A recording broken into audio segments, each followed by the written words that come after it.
In the song BTBT, Soulja Boy has an interesting line. 30,000 square feet in the air stay fly. Now, 30,000 feet is the cruising altitude for planes, but he's not talking about feet, he's talking about square feet. He's referring to an indoor space on the sky, maybe a jet. But 30,000 square feet is not a jet, it is huge, it is not even a mansion. What he's essentially talking about is a castle. Soulja Boy is certainly not the first one to fantasize about the idea of having a castle in the sky. Hayao Miyazaki has created a whole movie around that very idea. A movie about this ethereal fortress above the clouds. The safety of a castle combined with the divinity of sky.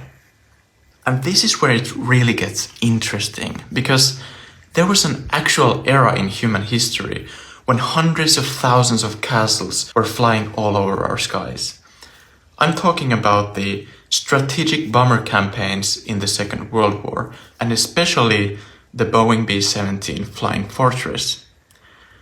An era when aircraft design was finally mastered, but air-to-air missiles were yet to be discovered. So for a while, the most efficient strategy in aerial warfare was to pack the aircraft with men with guns in their hands to shoot down attackers. The gunners defending each other back to back like archers on a castle wall. But instead of a castle wall, there's a free fall of 30,000 feet under your feet. The interiors of these castles have always fascinated me. There is a strange architectural quality with them. Huge windows and beautiful views, and the crew is able to move inside the aircraft.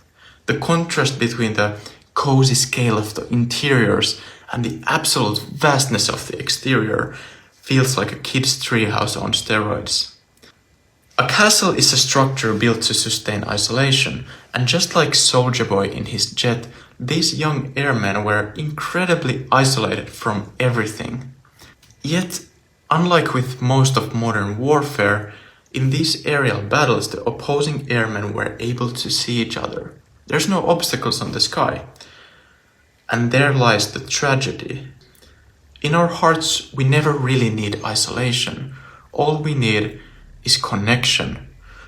And the only connection the opposing airmen felt was the fleeting moment they saw each other through the iron sights of their machine guns.